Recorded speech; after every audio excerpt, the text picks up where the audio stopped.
అందరికీ నమస్కారం. Welcome to Telugu వెలుగు ఛానల్. ఈరోజు వీడియోలో మనం ఒక మంచి హెల్దీ సైడ్ డిష్, అదే బీట్రూట్ ఫ్రై, అందరికీ నచ్చే విధంగా టేస్టీగా ఎలా చేసుకోవాలో చూద్దాం. మామూలుగా బీట్రూట్లో ఐరన్ కంటెంట్ చాలా పుష్కలంగా ఉంటుంది.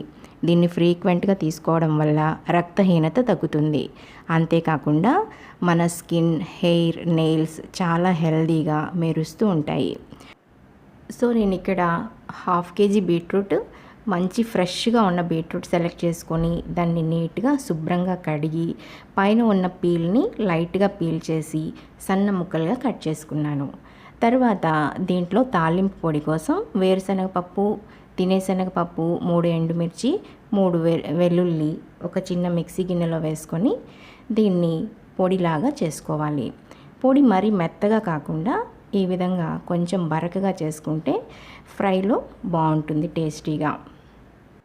ఇప్పుడు స్టవ్ వెలిగించుకొని ఒక ప్యాన్ పెట్టుకొని దాంట్లో 3 స్పూన్స్ ఆయిల్ వేసుకోవాలి. ఆయిల్ వేడయ్యాక 1/2 స్పూన్ ఆవాలు, 1/2 స్పూన్ జీలకర్ర, 1 స్పూన్ పోపు దినుసులు, వెల్లుల్లి, ఎండుమిర్చి, కరివేపాకు వేసుకోవాలి. పోపు కొంచెం వేగాక మనం ముందుగా కట్ చేసి పెట్టుకున్న బీట్రూట్ ముక్కల్ని తిరగమాతలో వేసుకోవాలి. బీట్రూట్ ముక్కలుగా కాకుండా సన్నగా తురుముకున్నా చాలా బాగుంటుంది. సో తిరగమాతలో ఈ బీట్రూట్ ముక్కలన్నీ బాగా ఒకసారి ఫ్రై చేసుకోవాలి. ఇక మూత పెట్టేసి 2-3 నిమిషాల వరకు బీట్రూట్ని బాగా మగ్గనివ్వాలి. మధ్య మధ్యలో లిడ్ ఓపెన్ చేసి ఫ్రీక్వెంట్గా కలుపుతూ ఉండాలి. ఇలా చేయడం వల్ల మొత్తం బీట్రూట్ అంతా సమానంగా ఫ్రై అవుతుంది, అడుగు అంటుకోకుండా. దీంట్లో ఇప్పుడు 1 స్పూన్ సాల్ట్ యాడ్ చేశాను. మీ రుచికి సరిపడా సాల్ట్ మీరు యాడ్ చేసుకోవచ్చు. సాల్ట్ యాడ్ చేసిన తర్వాత బీట్రూట్లో ఉన్న వాటర్ బయటకు వస్తుంది. త్వరగా బీట్రూట్ ఉడికిపోతుంది. బీట్రూట్ ఉడికిన తర్వాత కలర్ కొంచెం డార్క్గా మారుతుంది. అదే మనకి గుర్తు. చాలామంది బీట్రూట్ కర్రీగా తీసుకోవడానికి ఇష్టపడరు. అలాంటి వాళ్ళు అట్లీస్ట్ బీట్రూట్ జ్యూస్ రూపంలో అయినా తీసుకుంటే చాలా మంచిది. సో ఈ విధంగా సాల్ట్ వేసిన తర్వాత చూసారు కదా, లైట్గా వాటర్ బయటకు వస్తుంది. ఇది ఒక 2-3 నిమిషాలు ఫ్రై చేసామంటే ఎవాపరేట్ అయిపోతుంది.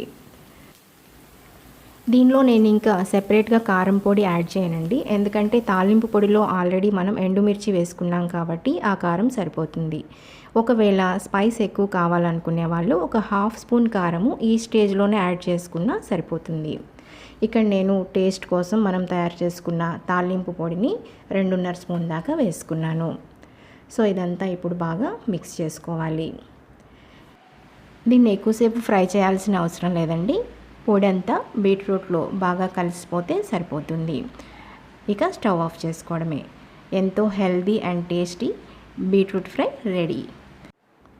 ఇది పప్పు, సాంబార్, రసం, కర్డ్ రైస్ లాంటి వాటికి సైడ్ డిష్గా చాలా చాలా బాగుంటుంది.